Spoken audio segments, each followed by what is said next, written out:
Si King Harald ang pumatay kay Rox. Nakita natin sa pinakauling panel ng Chapter 1157 na ginikipit na ng world government, specifically ng Gorosei itong si King Harald. Ino-offera nila ito ng napakalaking halaga na ang pagiging isang nation ng Elbaf Kingdom at ang pagkakaroon ng alyansa ng world government sa kanila kapalit ng pagpatay niya sa pinakamalakas na pirata at sa pinaka-notorious na kriminal sa panahon na yon. Dahil alam nyo naman, walang nakakapigil kay Rox guys. Maging isang admiral ay pinatay nitong si Rox ng walang kahirap-hirap at napakadali din niyang tinakasan ang Marijoa. Isang bagay na nagawa din nitong si King Harald. At doon din na witness ng Gorosei, ni Imu, ng world government at maging ng mga malalapit na Celestial Dragons kung paano sinabayan nitong si King Harald si Sebek, na nagbigay sa kanila ng ideya na kung kayang tapatan ni King Harald si Sebek, maaring siya din talaga ang may kakayahan na patayin nito.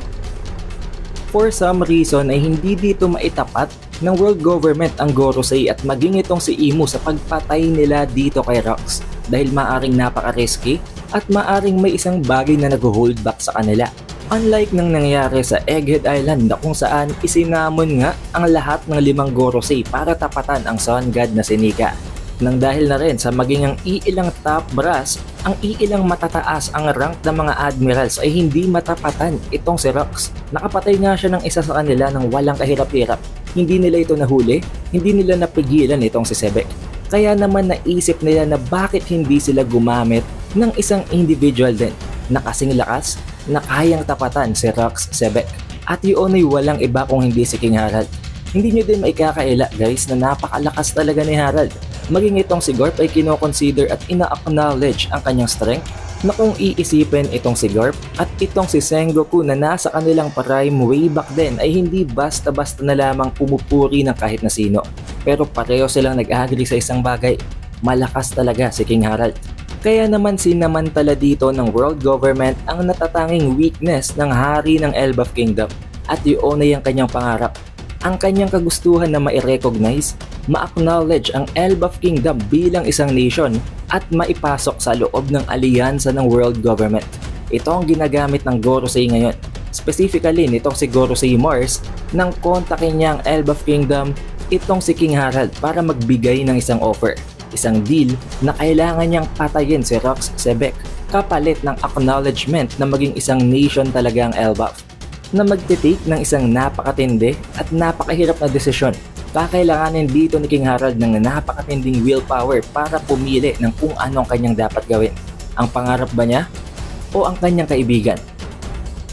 Ngayon, way back then guys, wala pa namang mga warlords, wala pang mga emperors. Pero kung magkakaroon ng emperors sa panahon na yon, it would only mean na ang 4 na emperors na yon ay itong si Garp, si Roger, si Rox, at itong si Harald.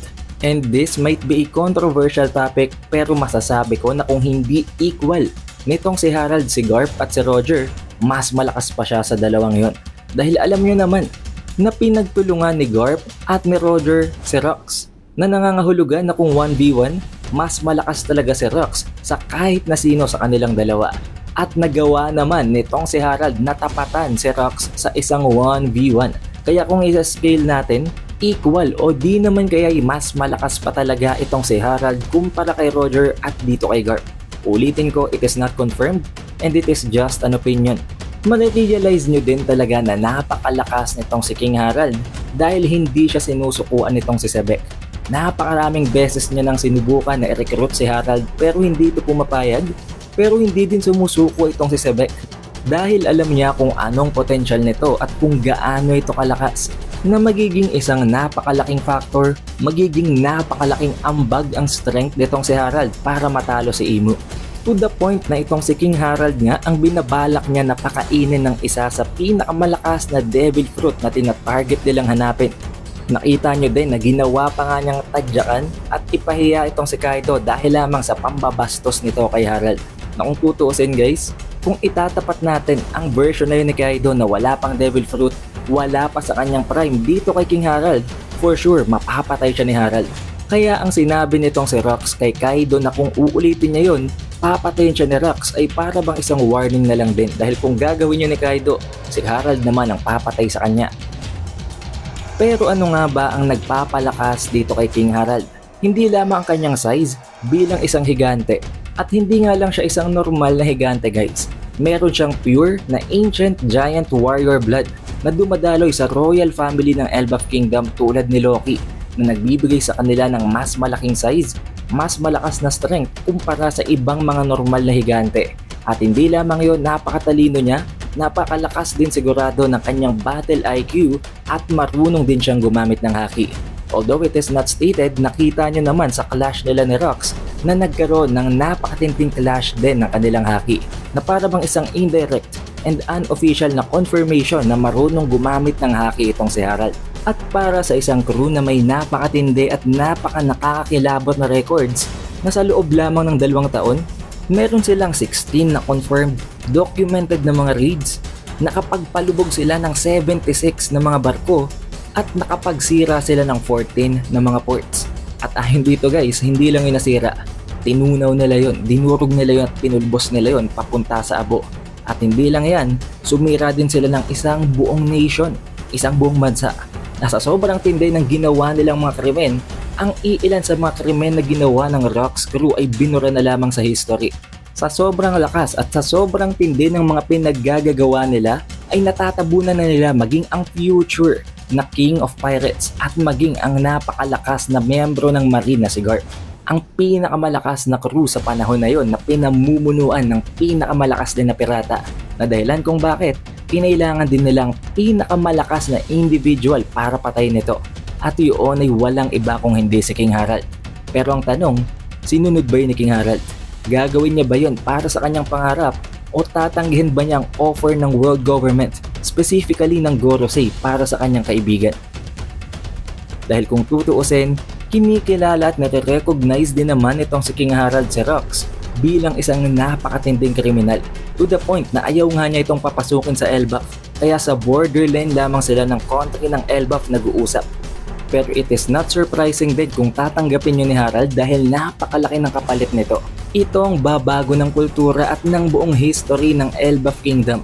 Dito malilinis ang pangalan ng mga higante at dito sila magiging malaya. Kaya dito na din pumasok ang napakaraming mga assumptions, napakaraming mga theories ng One Piece fans na dumating at nagpakita itong si King Harald sa ginanap na God Valley incident at siya talagang tumapos at pumatay kay Rox. Pero we cannot say for sure dahil malabo yun guys, and for sure isasama yon sa ikinuwento ni Sengoku sa kung paano nila napabagsak si Rox at kung ano talaga ang tunay na nangyari sa God Valley. But what do you guys think? Be sure to put that in the comment section below. Siguraduhin nyo nang nakalike, nakasubscribe at na rin nyo ng bell button para automatic man-notify kayo pag release natin ang susunod na video. Also, we have an official Facebook page and official TikTok account. Kaya mag-follow na rin kayo sa ibang platforms na yon. Shoutout nga rin pala guys sa napakatinding mga supporters na ito from the previous One Piece video. Maraming salamat. It is The Updated Weeb, and I will see you guys on the next one.